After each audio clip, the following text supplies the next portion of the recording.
لا إله إلا الله محمد رسول الله. আসসালামু আলাইকুম ওয়া রাহমাতুল্লাহি ওয়া বারাকাতুহু। আলহামদুলিল্লাহ ওয়াসসালাতু ওয়াসসালামু আলা রাসূলিল্লাহ বাদ। সুপ্রিয় দর্শক, সবাইকে সাদর আমন্ত্রণ জানাচ্ছি আর টিভির প্রশ্নোত্তরমূলক নিয়মিত আয়োজন প্রশ্ন করুন অনুষ্ঠানের আজকের পর্বে। আমরা জীবন ঘনিষ্ঠ বিভিন্ন বিষয় নিয়ে কোরআন এবং সুন্নাহর আলোকে সমাধান দেওয়ার চেষ্টা করি একজন বিজ্ঞ মেহমানের মাধ্যমে। আজকে প্রিয় দর্শক, আপনাদের পাঠানো নির্বাচিত প্রশ্নের উত্তর দেওয়ার জন্য স্টুডিওতে আমন্ত্রিত হয়েছেন পরিচিত মুখ, বিশিষ্ট ইসলামী চিন্তাবিদ, শিক্ষাবিদ, আমাদের ভালোবাসার মহব্বতের মানুষ মোহতারাম শেখ আহমদুল্লাহ। আসসালামু আলাইকুম ওয়া রাহমাতুল্লাহি ওয়া বারাকাতুহু। ওয়ালাইকুম আসসালাম ওয়া রাহমাতুল্লাহ। সম্মানিত শেখ, কেমন আছেন? আল্লাহ মেহরবানি, আলহামদুলিল্লাহ। প্রিয় দর্শক, আশা করছি আপনারা ভালো আছেন, সুস্থ আছেন, নিরাপদে আছেন। আল্লাহ সুবহানাহু ওয়া তাআলা ভালো রাখুন, আমরা দোয়া করি। প্রিয় দর্শক, আর টিভির যে কোনো ইসলামিক আয়োজন আপনারা যদি ইউটিউবে দেখতে চান, ভিজিট করুন youtube/RTV ইসলামিক শো।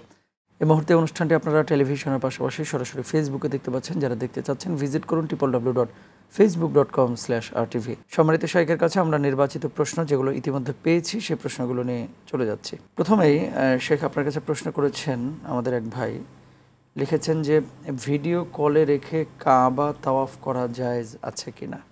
ধন্যবাদ আপনাকে। তাওয়াফ এমন একটা ইবাদত যেটা আসলে সশরীরে উপস্থিত হয়ে করতে হবে। ভিডিও কলের মাধ্যমে বা অন্য কোনো উপায়ে অনলাইনে তাওয়াফ করার কোনো সুযোগ নেই।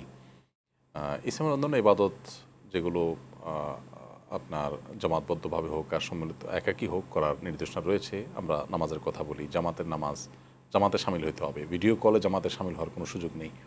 ঠিক একইভাবে হজের যে আনুষ্ঠানিকতা আছে সেগুলো, বিশেষ করে তাওয়াফ, ভিডিও কলে করার সুযোগ নেই। এখানে আসলে সম্মিলিত হওয়ার একটা ব্যাপার রয়েছে, আর জায়গার যে বরকত সেটা রয়েছে। ভিডিও কলেতে আপনি জায়গার বরকত পাবেন না, যার কারণে ভিডিও কলের মাধ্যমে কিংবা ডামি কাবা তৈরি করে তাওয়াফ আমাদের দেশে কোনো কোনো জায়গায় হয়েছে, কোনো কোনো সময় আমরা জানি। এগুলো কোনোটাই আসলে শরিয়া সম্মত নয়। এগুলো আমাদের অনেকে করে থাকেন একান্ত মন গড়া। তাওয়াফ শুধুমাত্র সরাসরি উপস্থিত হয়েই করা যাবে, এর বাইরে করার সুযোগ নেই। সম্মানিত শেখ, আরেকটি বিষয়, যে হজ্জের মৌসুম, আল্লাহ চাইলে আপনিও যাবেন ইনশাল্লাহ সামনে।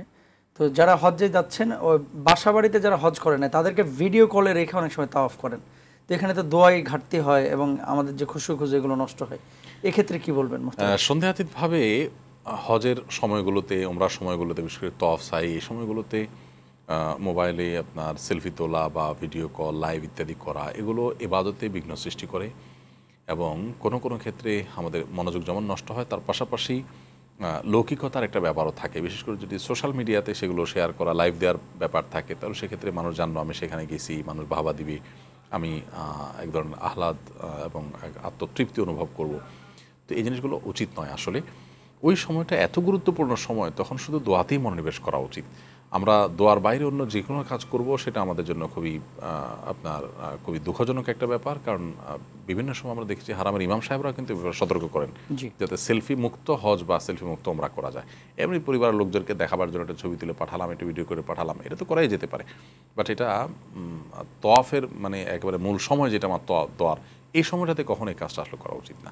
সম্মানিত শেখ, বাংলাদেশ থেকে যারা যায় তারা সাধারণত উপমহাদেশের মানুষ এই কাজগুলো করে না। আরবের কিছু যুবক ইদানিং দেখা যায় সোশ্যাল মাধ্যমেও, যে যারা নিয়মিত তাওয়াফ করছেন, সাফা মারোয়ার এক কোনায় বসে ভিডিও গেম খেলছেন, বা মাতাফের একটা কোনায় বসে ভাল লাগতেছে না, একটু ফেসবুকে ঢু মারলেন। এই জিনিসগুলো আসলে সমর্থন করে কিনা ইসলাম? দেখুন, ইবাদতে মনোযোগটা অনেক বড় ব্যাপার। মনোসংযোগ না থাকলে পৃথিবীতে মানুষ কিছুই করতে পারে না। সেখানে জান্নাত কামাই করবে, আল্লাহ সন্তুষ্টি উপার্জন করবে, সেখানে মনোযোগ থাকবে, এটা কোনোদিনই সম্ভব নয়। অহেতুক অনর্থক কাজ এমনিতেই নিষেধ ইসলামে। আল্লাহ তাআলা কোরআনে কারিমে সূরা ফুরকানের একেবারে শুরুর দিকে বলেছেন, সূরা মুমিনের শুরুর দিকে আল্লাহ তাআলা বলেছেন, ওয়াল্লাযীনা হুম আনিল লাগওয়ি মুরিদুন, যারা অনর্থক অহেতুক কাজ থেকে বিরত থাকে, এই লোকগুলোই সার্থক মুমিন হয়, তারাই জান্নাতুল ফেরদাউসের অধিকারী হয়। অতএব সোশ্যাল মিডিয়াতে অহেতুক ঘাটাঘাটি করা, তারপর ভিডিও গেমস ইত্যাদি খেলা, সন্দেহাতীতভাবে এগুলো অনর্থক কাজ এবং এর জন্য আল্লাহর কাছে জবাব দিয়ে করতে হবে। এই কাজটা এমনিতেই অনর্থক এবং গুনাহের কাজ, অনর্থম কাজ। সেটা বাইতুল্লাহ গিয়ে, তাও এহরামরত অবস্থায়, মূল্যবান সময়ে মূল্যবান জায়গাতে করাটা আরও বেশি অনর্থক। সাধারণত এই কাজগুলো কারা করে থাকে? আমার দৃষ্টিভঙ্গি হলো এই কাজগুলো তারাই করে থাকে যারা আসলে নিজের টাকায় হজ করতে আসে নাই বা নিজের গরজে হজ করতে আসে নাই। হয়তো বাবা নিয়ে আসছেন, সাথে আসছে, পুরো ফ্যামিলির সদস্য হিসাবে আসছেন, অথবা অন্য কারোর সাথে আসছেন, জাস্ট তাকে নিয়ে আসা হয়েছে সেজন্য আসছেন। তার আসলে মন থেকে, বিশ্বাস থেকে, আবেগ থেকে তিনি আসেন নাই। যে লোকগুলো নিজের আবেগ থেকে দরদ থেকে যান, নিজের কষ্টার্জিত পয়সা খরচ করে যান এবং অনেক স্বপ্ন দীর্ঘদিন লালন করে তারপর বাস্তবায়ন করার জন্য যান, তারা সাধারণত এই ধরনের কাজের কথা আসলে কল্পনা করা যায় না। ইয়াং ছেলেফেলে যারা করে, ওই যে পরিবারের সাথে চলে আসছে এন্টারটেনমেন্টের সফর হিসাবে, সে ওখানে বসে এন্টারটেনমেন্টই করছে, এই জন্য এই সমস্যাগুলো আসলে হয়। ধন্যবাদ সম্মানিত শেখ। আরেকটি বিষয় সম্পর্কে, সেটা হচ্ছে তাওয়াফের সময় অনেকে অনেক ধরনের দোয়া পাঠ করি আমরা, বিশেষ করে রব্বানা আতিনা ফিদ দুনিয়া হাসানা, এই দোয়াটা অনেকেই পড়ি। কোন দোয়াটা বেশি পড়বো এবং চাওয়াটা কি হবে আল্লাহর কাছে আমরা যে চাবো এই তাওয়াফের সময়? তোয়াফ হলো দোয়া কবুলের একটা গুরুত্বপূর্ণ সময়, তোয়াফরত অবস্থা। তো এই জন্য মাতাফে যখন আমরা তোয়াফ করতে থাকবো, তখন মনের যে কোনো চাওয়া আল্লাহর কাছে নিবেদন করবো। একজন ইমানদারের তো সবচেয়ে বড় চাওয়া আল্লাহর কাছে হেদায়েতের চাওয়া, যেটা সূরা ফাতিহা আল্লাহ শিক্ষা দিয়েছেন আমাদেরকে। আল্লাহর প্রশংসা করব, আল্লাহ নবীর প্রতি দরুদ প্রেরণ করবো, এরপরে আমাদের চাওয়াগুলো চাইতে থাকবো। হেদায়েত কামনা করবো, গুনাহ মুক্তি চাইবো, বাবা মার জন্য দোয়া করবো, দুনিয়ার কল্যাণ চাইবো, আখিরাতের কল্যাণ চাইবো। নির্দিষ্ট কোনো দোয়া নেই। আমাদের অনেকে মনে করেন যে প্রত্যেক চক্করে আলাদা আলাদা দোয়া আছে, এবং বিভিন্ন রকমের বই পুস্তক পাওয়া যায় যে কাবার তওয়াফের প্রথম চক্করের দোয়া এটা, দ্বিতীয় চক্করের এটা, 7 চক্করের 7টা দোয়া আছে, এরকম বিভিন্ন বইতে পাওয়া যায়। এগুলো একেবারেই ভিত্তিহীন এবং ভুয়া, এগুলোর কোনো ভিত্তি করা দিয়েছে কোথাও নেই। তবে তওয়াফে একটা দোয়া ফিক্সড আছে, যেটা আপনি বললেন, রব্বানা আতিনা ফিদ দুনিয়া হাসানা ওয়া ফিল আখিরাতি হাসানা ওয়া কিনা আযাবান নার। এটা হলো আমরা কাবার যে কোণাটাতে দেখি হাজর আসওয়াদ পাথর আছে, যেখান থেকে তওয়াফটা শুরু করি আমরা, ওই কোণার ঠিক আগের যে কোণাটা, 4 কোণা, তো 4 আগের যে কোণাটা, এটা হলো রুকনে ইয়ামানি বলা হয়। এই কোণা থেকে নিয়ে হাজর আসওয়াদ পাথর পর্যন্ত এই পুরো 500টাতে যখন আমরা হাঁটবো, এটা অতিক্রম করার সময় রব্বানা আতিনা ফিদ দুনিয়া হাসানা ওয়া ফিল আখিরাতি হাসানা ওয়া কিনা আযাবান নার, এটা পড়া সুন্নাত।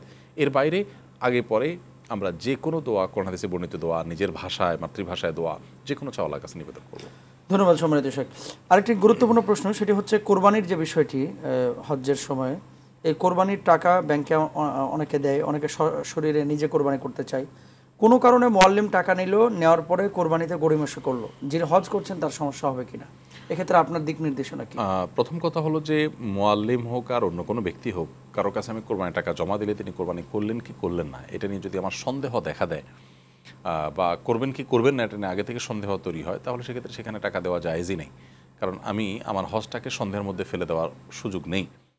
যেখানে আমার রিলায়েবল পার্সন থাকে, আমার মনে হয় যে এই লোকটার সাথে আমার বিশ্বাস ব্যাপারটা এরকম যে না, এটা জীবনেও সম্ভব না তিনি প্রতারণা করবেন, মিথ্যা বলবেন বা দিবেন না, তাহলে এরকম হলে সেই জায়গায় আপনি দিতে পারেন। বাংলাদেশে সম্প্রতি এই বছর সম্ভবত রীতিমতো নিষেধাজ্ঞা জারি করা হয়েছে ধর্ম মন্ত্রণালয়ের তরফ থেকে, যে কোনো ব্যক্তি কোরবানির কোনো টাকা গ্রহণ করতে পারবে না। বাংলাদেশে কোনো প্রকার কোরবানির টাকা আদান প্রদান করার পরে নিষেধাজ্ঞা এসেছে। সৌদি সরকারের তরফ থেকে অথরাইজ যে প্রতিষ্ঠানগুলো আছে, সেখানে কুপন বিক্রি করে, যে কুপন কেনা মানে তাদের দায়িত্ব চলে যাওয়া, তারা কোরবানি করে দিয়ে সেই কোরবানির পশু দুম্বা বিভিন্ন দেশে গরিব দুঃখীদের জন্য পাঠিয়ে দেয়, পৃথিবীর বিভিন্ন প্রান্তে। তো সেখানে আমরা কোরবানি করতে পারি। একটা মাসআলাগত সমস্যা হয়, সেটা হলো আমাদের দেশে ম্যাক্সিমাম মানুষ হানাফি থট ফলো করে, আর হানাফি থট, হানাফি মাযহাব অনুযায়ী হজকারী ব্যক্তি ঈদের দিন জামরায় পাথর মারার পর তার মাথা মুন্ডন হবে, কোরবানি হবে, কোরবানির পর মাথা মুন্ডন হবে, আর মাথা মুন্ডনের পর ইহরাম খুলতে পারবেন। এই ধারাবাহিকতা রক্ষা করা ওয়াজিব। আর অন্যান্য ইমামদের মতে এই ধারাবাহিকতা রক্ষা করা ওয়াজিব নয়, তাদের মতে এটা সুন্নাত। যার কারণে কোরবানি যদি একটু পরেও হয়, পাথর মারা হয়ে গেছে জামানাতে, এবার অন্যান্য মাযহাব অনুযায়ী আপনি মাথা চুল চেঁচে ইহরামের কাপড় খুলে স্বাভাবিক হয়ে যেতে পারেন। এখন ব্যাংকে যখন আমরা টাকা জমা দিব, ব্যাংক কখন কোরবানি করবে নির্দিষ্ট করে বলা কঠিন। মেসেজ চলে আসে সকাল 10টা 11টায় আরবিতে, বাট বাস্তবতা হলো তাদের সাথে কথাবার্তা বলেও আমরা জানার চেষ্টা করেছি 2 দিন ধরে 3 দিন ধরে যদি কোরবানি করা যায়, এই লাখ লাখ মানুষের কোরবানি তারা 3 দিন ধরেই করতে থাকে, কারটা কখন আসবে বলা কঠিন। সেক্ষেত্রে হানাফি মাযহাব অনুযায়ী এই পুরো সময় ধরে আপনার ইহরাম কাপড় পরে থাকতে হবে, যেহেতু আপনার কোরবানি হয়নি, সিরিয়াল রক্ষা করা জরুরি। এটা একটা মাসালাগত জটিলতা। সেক্ষেত্রে নিজের হাতে কোরবানি করা, কোরবানি পশুর বাজারে গিয়ে যাও, এগুলো টাফ, মানে বিষয়গুলো এত সহজ না। অনেক দূরে থাকে বাজার, ঈদের দিন থাকে হাজি সাহেবরা ভয়ঙ্কর ক্লান্ত, এরপরে সেখানে গিয়ে বাংলাদেশের মতো তো না যে করলাম আর যেখানে জবাই করলাম, নিশ্চয়ই আপনাকে জবাই করার জন্য ওই জায়গায় স্লটে যেতে হবে, সেই স্লটারের মাধ্যমে জবাই করে আবার সেটা প্রসেস করার জন্য আলাদা ফি দিতে হবে, খরচ অনেক বেশি হবে, কষ্ট অনেক বেশি হবে সন্দেহাতীতভাবে। কেউ যদি চান করতে পারেন, আর যেরকম বিশ্বস্ত কেউ থাকে তার মাধ্যমে করতে পারেন। কোরবানি করাটা হলো মুখ্য। আপনার অজান্তে হয় নাই, আপনি দিয়েছেন বিশ্বস্ত, বাকি কোনো কারণে হয় নাই, আপনি জানেন না, তাহলে সেক্ষেত্রে আল্লাহর কাছে অবশ্যই কবুল হওয়ার আশা করা যায়।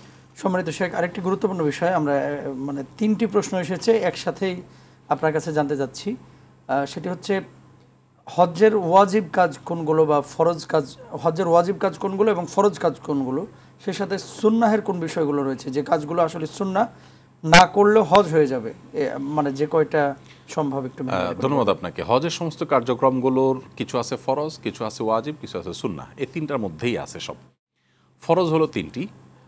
তার প্রথমটি হলো এহরাম পরা, দ্বিতীয়টি হলো আরাফার ময়দানে জিলহজের 9 তারিখে কিছু সময়ের জন্য হলেও অবস্থান করা, আর 3 নম্বর হলো আপনি হজের যে তওয়াফ 10 তারিখে বা 10 তারিখ করতে না পারলে একান্ত তারপরেও করা যায় এই তওয়াফটা, অর্থাৎ তওয়াফে এফাজা, অর্থাৎ আরাফা থেকে ফিরে এসে জামরাতে পাথর মারার পর যে তওয়াফটা করা হয় ঈদের দিন বা ঈদের পরে, এটাকে বলা তওয়াফে এফাজা। তাহলে এহরাম পরা, তারপর আরাফাতে অবস্থান করা এবং তওয়াফে এফাজা বা হজের তওয়াফটা করা, এই তিনটা হলো হজের ফরজ। আর হজের ওয়াজিব হলো 6টি আর মতান্তরে 7টি।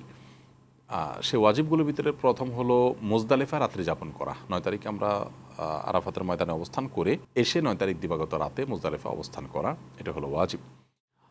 ওয়াজিবের তালিকায় আরেকটা ওয়াজিব হলো জামারায় পাথর মারা, অর্থাৎ আমরা ঈদের দিন, ঈদের পরে আরও 2 দিন কমপক্ষে জামারায় পাথর মারা। ঈদের দিন একটা জামারায় আর ঈদের পরে আরও 3টা জামারায় পাথর নিক্ষেপ করা, এটা ওয়াজিবের মধ্যে পড়ে। ওয়াজিবের মধ্যে আরেকটা গুরুত্বপূর্ণ হলো আপনার সাই করা, সাফা মারওয়া সাই করা। আমরা যখন কঙ্কর মারবো ঈদের দিন, তারপরে গিয়ে আমরা সাফা মারওয়া সাই করব, এটা ওয়াজিবের মধ্যে পড়ে। ওয়াজিবের মধ্যে আরেকটা ওয়াজিব হলো আপনার হজের কার্যক্রম শেষ হওয়ার পর মাথার চুল আপনাকে চাচতে হবে, মুন্ডন করতে হবে। আরেকটা হলো বিদায়ী তওয়াফ আপনাকে করতে হবে। এগুলো সবগুলো কিন্তু ওয়াজিব।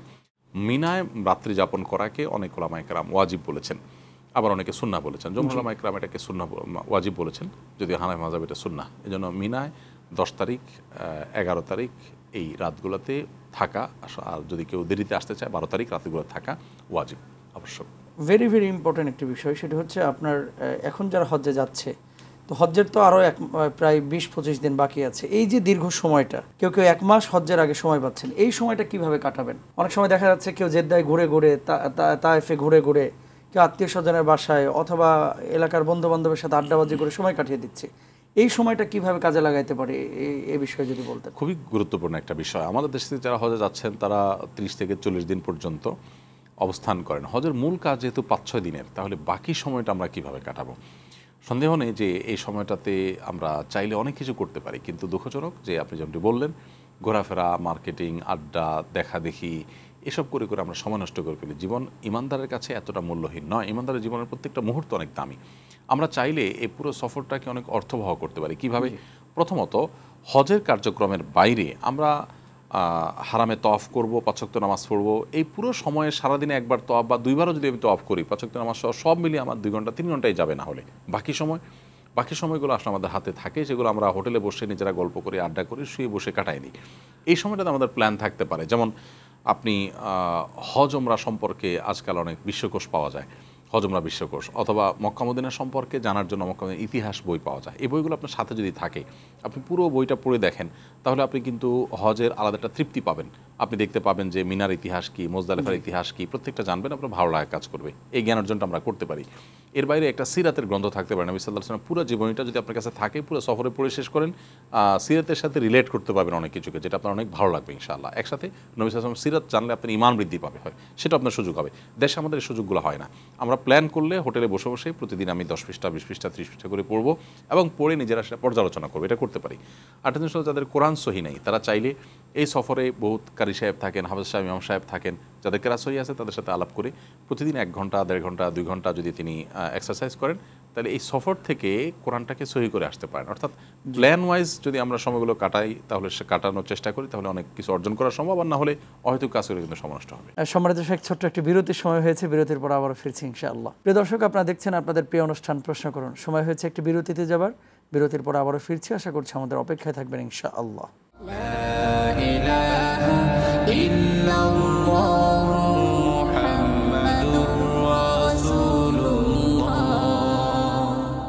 আলহামদুলিল্লাহ, বিরতির পরে আবারও সবাইকে সাদর আমন্ত্রণ জানাচ্ছি। প্রিয় দর্শক, আপনারা দেখছেন আপনাদের প্রিয় অনুষ্ঠান প্রশ্ন করুন। আলোচনা করছেন সম্মানিত শেখ আহমদুল্লাহ, সঙ্গে আছে আমি মোস্তাফিজ রহমানী। আমরা শেখের কাছে পরবর্তী যে প্রশ্নটি নিয়ে চলে যাচ্ছি। হজ্জের মৌসুমে তওয়াফের সময় তো প্রচণ্ড ভিড় হয়, এবং সাইর সময়, তারপরে পাথর নিক্ষেপের সময়, তো অন্য মহিলার গা যদি স্পর্শ হয়ে যায়, সেক্ষেত্রে তাওয়াফের বা সাইর কোনো ক্ষতি হবে কিনা মোহতারাম? ধন্যবাদ আপনাকে। হজে সাধারণত তওয়াফের সময়, সাইর সময় নারী পুরুষ যেহেতু একসাথে সমান্তরালভাবে চলতে হয়, খুব স্বাভাবিক কারোর সাথে কারো টাচ হয়ে যেতে পারে।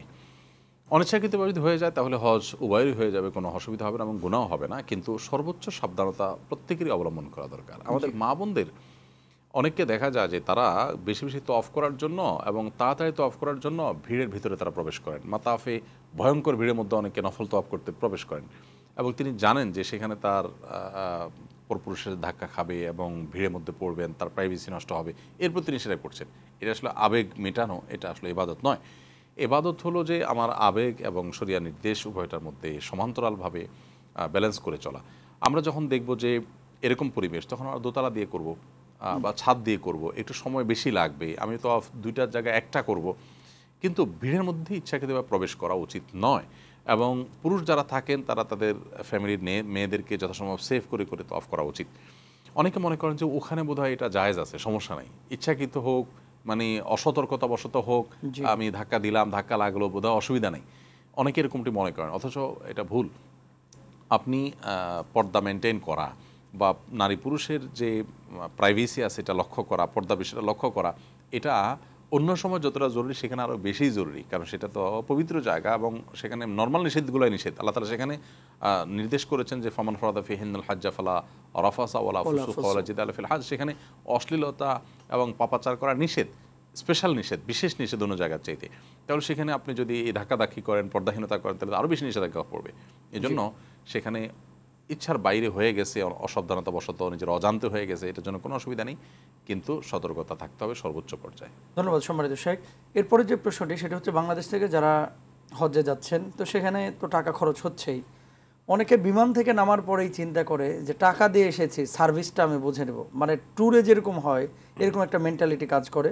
মুআল্লিমের উপরে চড়াও হন, গালমন্দ করেন, হোটেল একটু দূরে হলে সেখানে এতটাই রাগস্বরে কথাবার্তা বলেন যেটা আসলে হজ্জের আদবের সাথে যায় না। এই সমস্ত ভাইদেরকে বা আমাদের এই উপমহাদেশের হাজিদের উদ্দেশ্যে যদি নসিহত করতেন। দেখুন, প্রথম কথা হলো যে আমাদের হজে যে সার্ভিসগুলো পাওয়ার কথা, এই সার্ভিসগুলো আমার বুঝে নেওয়ার মধ্যে কোনো দোষের কিছু নেই। এটা তো আমার রাইট যে আমি টাকা দিলাম, সে অনুযায়ী সার্ভিস বুঝে নেব। কিন্তু আগে থেকে আমাদের এই জিনিসগুলো যোগ বিয়োগ থাকা দরকার যে আমাকে হোটেল কোনটা রাখছে এটা ফিক্সড হয়েছে কিনা। মিটার বলেন সাধারণত মুআল্লিমরা যে এত মিটারের মধ্যে, তো এত মিটারের মধ্যে তো 5 স্টারও আছে, 0 স্টারও আছে।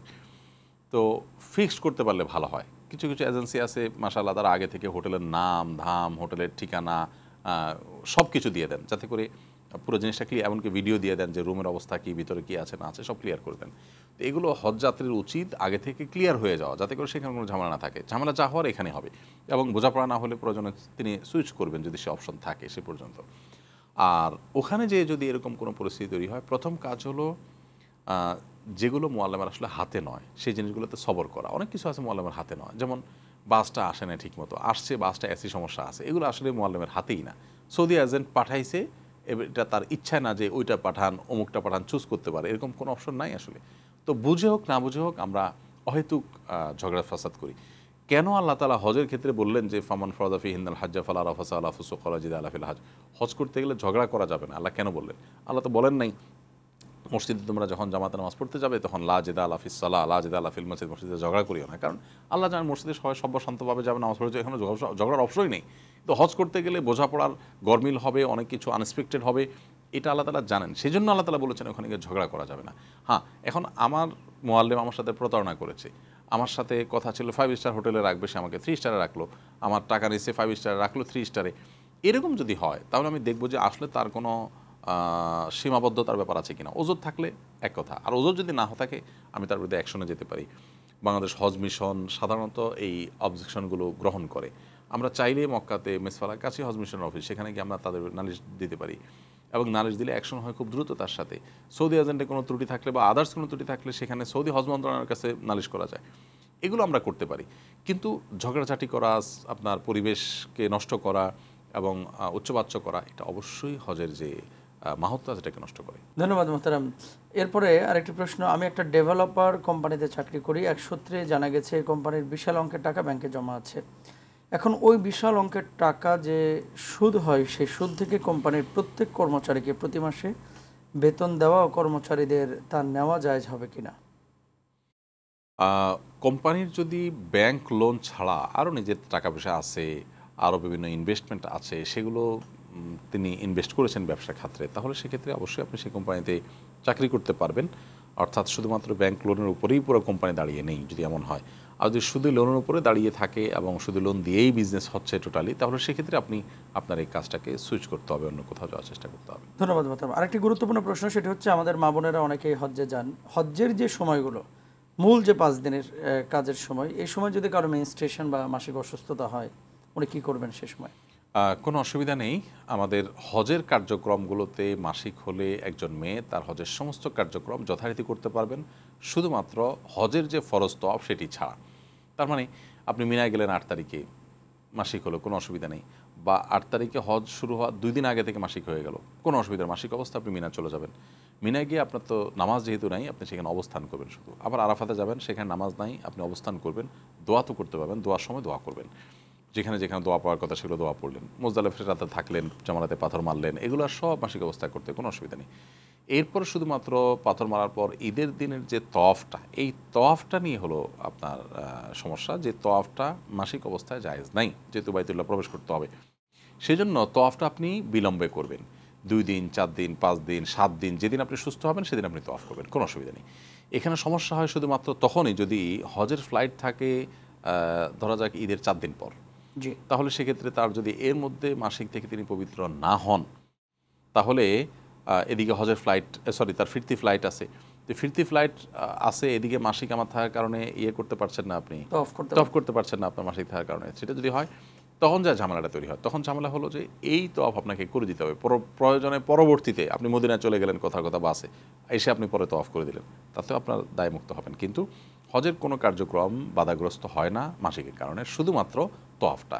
তো তওয়াফটা আপনি 2 দিন, 4 দিন, 5 দিন পরে যখন সুস্থ হবেন তখন করলে ইনশাআল্লাহ আদায় হয়ে যাবে। জি, সম্মানিত শেখ, আপনার কাছে পরবর্তী যে প্রশ্নটি, এক সফরে নিজের মৃত বাবার জন্য, মায়ের জন্য, আত্মীয় স্বজনের জন্য উমরা করা যাবে কিনা, এবং যদি করা যায় তাহলে কয়টা করা যাবে, যদি করা না যায় তাহলে কোন কাজটা করা উত্তম, মানে এই সফরের মধ্যে?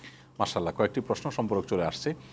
এক সফরে একাধিক উমরা আমরা করব কিনা, এর উত্তর হলো যে এক সফরে একটার বেশি উমরা করা নিষেধ নয়, কোনো হাদিস থেকে বা কোনো নজ দ্বারা এটি নিষিদ্ধ প্রমাণিত হয় না। তবে নবী করিম সাল্লাল্লাহু আলাইহি সাল্লাম বা সাহাবা একরাম সাধারণত তারা একটা জার্নিতে একটা উমরাই করতেন। উমরা মিকাতে গিয়ে আবার এহরামপুরে সারাটা করা, আবার যে সারাটা করা, এভাবে অনেকগুলো উমরা করা একটা সফরে, একটা ট্যুরে, এরকমটি তাদের জীবনীতে পাওয়া যায় না। তবে কেউ যদি করেন সেটাকে নিষেধ বলার কোনো কারণ নেই। আমাদের একটা জিনিস মাথা রাখা দরকার যে ওমরা হোক, হজ হোক, যে কোনো ইবাদত হোক, সেটার কোয়ান্টিটি চাইতে কোয়ালিটিটা অনেক বেশি গুরুত্বপূর্ণ। সংখ্যা কতগুলো করতে পারলাম, এর চাইতে আমি কতটা সুন্দরভাবে করতে পারবো, এটা গুরুত্বপূর্ণ। এমনও হাজি আছেন বাংলাদেশ থেকে যাচ্ছেন, তারা একদিনে 2টা 3টা ওমরাও করতেছেন। তো 3টা ওমরা করা মানে কি অনেক কষ্টের কাজ, এর মানে কোনোটাই তিনি খুব ভালো করে করতে পারার কথা না। তো এটা একটা ব্যাপার। বাকি 30 দিন 40 দিন থাকছেন, 30 দিন 40 দিনের মধ্যে তিনি একদিন তায়েফ গেছেন ঘুরতে, আসার পথে মিকাত পড়বে, সেখানে এহরামপুরে আরেকটা ওমরা করবেন, এটা তো করতেই পারেন, কোনো অসুবিধা নেই। আয়েশা মসজিদ থেকে ওমরা, এহরামপুরে অনেকে ওমরা করেন, এটা করতে পারবেন কিনা, উত্তর হলো সংখ্যাগরিষ্ঠ ইমামরা আয়েশা মসজিদ থেকে এহরামপুরে ওমরা করার অনুমতি দেন। তবে সৌদি আরবের সমকালীন ওলামা ইকরাম যারা আছেন, ইবনে তাইমিয়া রাহিমাহুল্লাহ সহ অনেকে আছেন, তারা নিষেধ করেন। তারা বলেন যে আসলে তার হাজর এটি খাস ছিল, এটা আরেক আলোচনার বিষয়। বাকি এক সফরে একাধিক ওমরা করলে নাজায়েজ নয়, তবে সুন্নাহ দ্বারা এটা সাব্যস্ত হয় না। সুন্নাহ যদি কেউ অনুসরণ করতে চায়, এক সফরে একটা ওমরা করবেন, বাকি সময় তিনি তওয়াফ করবেন। কীভাবে সময় কাটাবেন? যত বেশি পারেন তওয়াফ করবেন। প্রতিদিন সকাল বিকাল 2টা করে 3টা করে তওয়াফ করতে পারেন, 7 চক্কর করে একটা তওয়াফে যত বেশি পারেন তওয়াফ করতে পারেন। বাকি ওমরা এবং হজ এটা অন্য তরফ থেকে করা যায়। আমার বাবা মা যারা যেতে পারছেন না শারীরিক অসঙ্গতি, অসুস্থতার কারণে, কিংবা কেউ মারা গেছেন, তাদের তরফ থেকে হজ বা ওমরা করাই যায়। অতএব আমি নিজের ওমরা করলাম, আরেকদিন তায়েফ গেলাম, আসাপথে এহরামপুরে ওমরা, মিকাত থেকে ওমরা এহরামপুরে আমি আরেকটা ওমরা করলাম বাবার তরফ থেকে, এটা হতে পারে, কোনো অসুবিধা নেই। ধন্যবাদ সম্রাট শেখ। আরেকটি বিষয়, সেটি হচ্ছে কাবার চত্বরে এহরামের কাপড় ছাড়া অনেক সময় ঢুকতে দেয় না, তো সেক্ষেত্রে কৌশল অবলম্বন করে কেউ যদি এহরামের কাপড় পরে ঢুকতে চায়, মাসালা কি? এইটা আমাদের আসলে বাঙালিকে ঠেকানো তো কঠিন। সেখানে পুলিশ খুব কড়াকড়ি করে যাতে করে তওয়াফের মূল হাউসটাতে ভিড়ের কারণে মানুষের মৃত্যুর মতো মানে ঘটনাগুলো যেন না ঘটে, দুর্ঘটনা না ঘটে, সেজন্য তারা রেস্ট্রিকশন দিয়ে দেয় যে এহরাম পরিহিত লোক ছাড়া ঢুকবে না, অর্থাৎ শুধু এহরামকারী ঢুকবে তওয়াফের জন্য, মূল তওয়াফ ফরজ তওয়াফটা করবে, আর বাকি নফল তওয়াফ উপর দিয়ে করবে, এটা তারা করেন। এখন চালাকি করে আমি এহরামের কাপড় পরে গেলাম, তখন পুলিশ তো আর আমার অন্য কিছু জিজ্ঞেস করবে না, এহরামের কাপড় দেখে মনে করবে ওমরাকারী, আমাকে ঢুকতে দিবে, আসলে আমি ওমরাকারী না। এটা তো একটা চালাকি হলো এবং এক ধরনের প্রতারণা হলো। তো একটা নফল কাজের জন্য একটা চালাকি করা, প্রতারণা করা, অসততা করা, এটা তো ইমানদারের সাথে যায় না, এটা অনুচিত কাজ আসলে। বাকি কেউ যদি এরকম করেন তিনি একেবারে কাবিরা গুনাহ করেছেন এমন নয়, কিন্তু অবশ্যই তিনি অনুত্তম কাজ করেছেন। ধন্যবাদ। আরেকটি প্রশ্ন সম্মানিত শেখ, সেটি হচ্ছে অনেক সময় হোটেল থেকে বের হওয়ার পরে আওয়াজ পাচ্ছে জামাত শুরু হয়ে গেছে, এখন যেখান থেকে আওয়াজ পেয়েছে এখানেই দাঁড়ায় গেল, সামনে কিন্তু পুরা ফাঁকা আছে 300 মিটার 400 মিটার, এই নামাজের বিধান কি হবে? এটা খুবই দুঃখজনক যে মক্কাতে অনেকেই এরকমটি করে থাকেন। এমনও আছে যে আপনার কোয়ার্টার মাইল ফাঁকা মাঝখানে দাঁড়ায় গেছেন, এভাবে নামাজ হবে না আসলে। বিশেষ করে বাংলাদেশ থেকে যারা যান তারা ম্যাক্সিমামই হানাফি থট বা হানাফি মাযহাব ফলো করে থাকেন। আর হানাফি মাযহাবের আলোকে 3 কাতারের বেশি যদি গ্যাপ হয়ে যায় ইমামের সাথে মুক্তাদির, অর্থাৎ আপনি যে এখানে দাঁড়িয়েছেন এখানে সামনে 3 কাতার বা তার বেশি ফাঁকা, তাহলে নামাজই হবে না। যদিও সৌদি আরব উলামা ইকরামের এক্ষেত্রে তাদের দৃষ্টিভঙ্গি হলো যে দেখা যায়, অনুসরণ করা যায়, এরকম যদি হয় তাহলে সেক্ষেত্রে করা যাবে। অর্থাৎ ধরুন 2-4-5 কাতারও গ্যাপ হয়েছে, কিন্তু আপনি সামনের কাতার আপনার চোখের এরিয়ার মধ্যে আছে, আপনি আওয়াজও শুনতে পাচ্ছেন, তাহলে আপনি করতে পারেন। কিন্তু আননেসেসারি যে গ্যাপ আছে, কোনো কানেকশন নাই, দীর্ঘ গ্যাপের পর দাঁড়ায় গেলেন, এরকম যদি হয় তাহলে সেক্ষেত্রে অবশ্যই নামাজ হবে না। ধন্যবাদ। সবশেষ যে প্রশ্নটি সেটি হচ্ছে, এজেন্সিগুলো 200-400-500 পর্যন্ত হাজি নিয়ে যাচ্ছে, তো যখন গ্রামের এই মানুষগুলোকে বা শহরের মানুষগুলোকে ফেরত নিয়ে আসা হয় বাংলাদেশে, অনেকের লাগেজ পূর্ণ হয় না, তো সেক্ষেত্রে জমজমের পানি এক্সট্রা নেওয়া অথবা স্বর্ণের কিছু জিনিস কিনে এদের হাতে দিয়ে দেওয়া, মনে করতেছে যে এটা তো পরিহিত অলংকার, পরবর্তীতে বাংলাদেশে এসে খুলে নিচ্ছে এবং এটা বাণিজ্যিকরণ বা ব্যবসার জন্য আবার কোনো জুয়েলারিতে দিয়ে আসছে, কেউ এটা করলে জায়েজ হবে কিনা? এখানে তো রাষ্ট্রকে ফাঁকি দেওয়া হচ্ছে কিনা? এক নম্বর কথা হলো যে নিয়মের মধ্যে থেকে স্বর্ণ যতটুকু আনা যায় গহনা হিসাবে ততটুকু তিনি আনতেই পারেন, এখানে নিয়মের ফাঁকি দেওয়ার কিছু আমি দেখছি না। তবে ওই যে পুরুষ মহিলা তার গহনা হিসাবে পরে আসলেন, এসে এখানে দিয়ে দিলেন, এটা যেহেতু নিয়মের মধ্যেই থাকছে, এখানে নিয়মের ব্যত্যয় কিছু হচ্ছে, এটাকে আমি নাজায়েজ মনে করছি না। আর জমজমের পানি কেউ যদি অতিরিক্ত আনতে চান, এয়ারলাইন্সগুলো অবশ্য বলে যে আপনার কার্টন বা ইয়ের ভিতরে লাগেজের মধ্যে পানি দিবেন না, লিকুইড জিনিস দিবেন না, সেটা সেফটি বা নিরাপত্তার জন্য বলে। বাট যদি কেউ নিয়ে আসেন, এখানে আসলে হারাম হওয়ার মতো কোনো বিষয় না যে আমি জমজমের পানি সঙ্গে কিনতে পাওয়া যায়, আমি কিনলাম, কিনে আমার লাগেজে মাল কম আছে, আমি পানি নিয়ে আসলাম, আনতে পারি। এই জিনিসগুলো শরীর দৃষ্টিকোণ থেকে এগুলোকে নিষেধ বলা কঠিন। তবে যথাসম্ভব নিয়ম শৃঙ্খলা রক্ষা করে চলা দরকার একজন মুসলমান। হজ করতে যাবেন, তিনি যদি নিয়ম ভঙ্গ করেন, আমরা বিমানে বারবার বলা হয়ে থাকে, বিভিন্ন সময় বিমানের পাইলটরা আমাদেরকে ডেকে বলেন যে ভাই এখানে যে ছোট্ট টয়লেটে সামান্য একটা পানির ব্যবস্থাপনা আছে, শত শত মানুষ সবাই যদি ওখানে উজু করা শুরু করে দেয় তাহলে সেখানে অবস্থা খারাপ হবে, নিচে ইলেকট্রিক্যাল ওয়্যারগুলো থাকে, দুর্ঘটনা ঘটতে পারে। তো এগুলোর জন্য আগে থেকে প্রস্তুতি থাকা উচিত। আমি হজ করতে যাচ্ছি, আমি শৃঙ্খলা যথাসম্ভব মেনে চলবো, আমার ইবাদত করবো শৃঙ্খলা মেনে, এটা লক্ষ্য করা দরকার। শুকরান, জাযাকাল্লাহ। সম্মানিত শেখ, আল্লাহ তাআলা আপনাকে উত্তম প্রতিদান দান করুন, কষ্ট করে এসেছেন। প্রিয় দর্শক, আজকে হজ নিয়ে আপনাদের সামনে পরিষ্কার কিছু কথা তুলে ধরা হয়েছে। আশা করছি নিজেরা বিষয়গুলো বুঝতে পেরেছি এবং আমাদের আত্মীয় স্বজন যারা বাইতুল্লাহ জিয়ারতে যাচ্ছেন বা গিয়েছেন তাদের কাছেও বিষয়গুলো আপনারা শেয়ার করবেন ইনশাআল্লাহ। আল্লাহ তাআলা তৌফিক দান করুন। আগামী সপ্তাহে ইনশাআল্লাহ একই সময় আবারও দেখা হবে। সবাই ভালো থাকুন, সবার জন্য দোয়া এবং ভালোবাসা। আল্লাহ হাফেজ। আসসালামু আলাইকুম ওয়া রাহমাতুল্লাহি ওয়া বারাকাতুহু।